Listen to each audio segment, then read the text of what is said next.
I always knew that I wanted to be some kind of entertainer. And whenever I was little, I was really just this chubby kid that just had a good voice.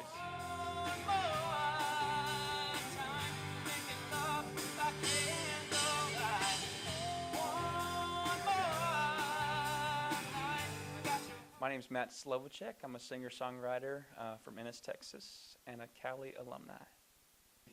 It was pretty shocking whenever I first came to Cali. I met some really good people, kept me focused. I actually started practicing the guitar here. My old roommate Travis, who's actually still a really good buddy of mine, he taught me my first chords on the guitar, and so that's where I started kind of learning the guitar. I was always very shy until the age of about like 16 or 17, kind of like a loner. Not really a loner. I got along with everybody, but I kind of came out of my shell whenever I started singing in church at the age of 16.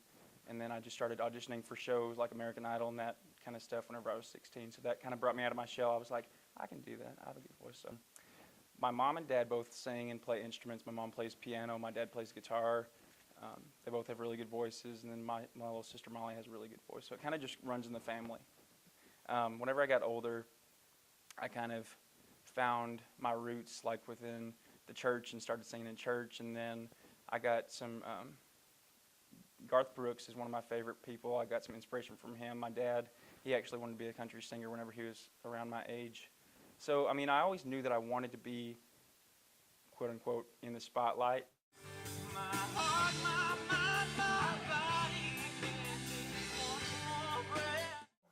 I think everybody goes through their phases of what kind of music they like. Whenever I was in junior high, kind of the in thing was like R&B, like Boyz II Men, that kind of thing, some rap music. I was never really like into rock and roll except for like classic rock, stuff that my parents would listen to. Journey I love.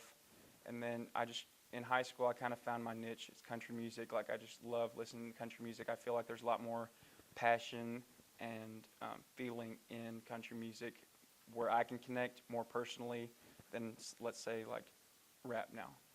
Like some people can really get into rap. I'm a fan of all kind of music, but I just found my niche in country.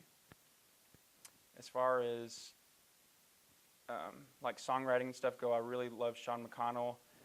He has an awesome voice too. And then Garth Brooks, I've always just listened to his music growing up. All the oldies, well, I don't know about oldies, but like 80s and 90s. Like 90s country is my favorite. So I draw some inspiration from 90s country and then try to incorporate my own sound, more of a rockin' sound, kind of a soulful voice.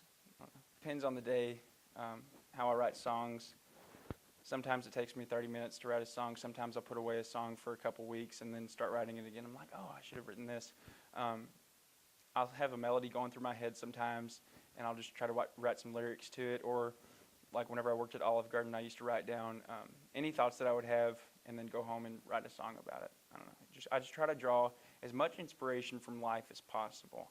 Like I don't want to be another person that's just making up lyrics. I want people to feel my music. One of my top goals is I want to be the male vocalist of the year on the CMAs.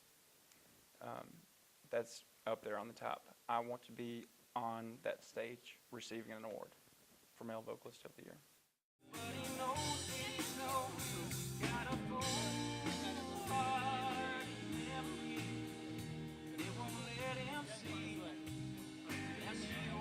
It's kind of a lot to take in at one time.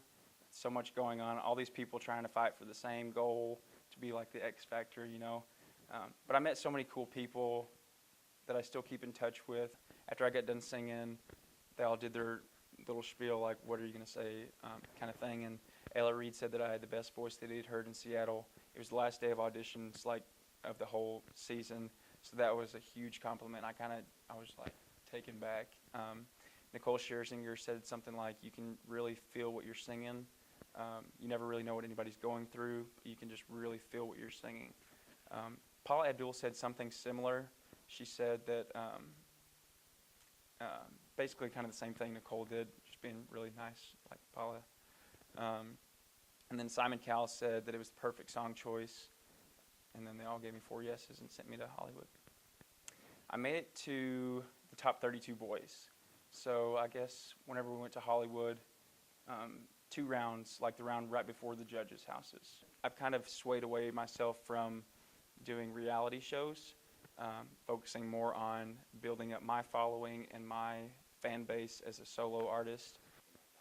I had my first CD come out in January. I was really happy with it. 6 songs on there that I wrote. I'm actually going to have my first radio single coming out within the next month or two that I'm really excited about, trying to promote that pretty hard. I think auditioning for reality shows definitely makes you a stronger person, and you really see if you want to be in this industry or not. Because I've gotten so many no's, but I'm still trying to push forward. If you find something that you're passionate about, you're going to do everything you can to get there.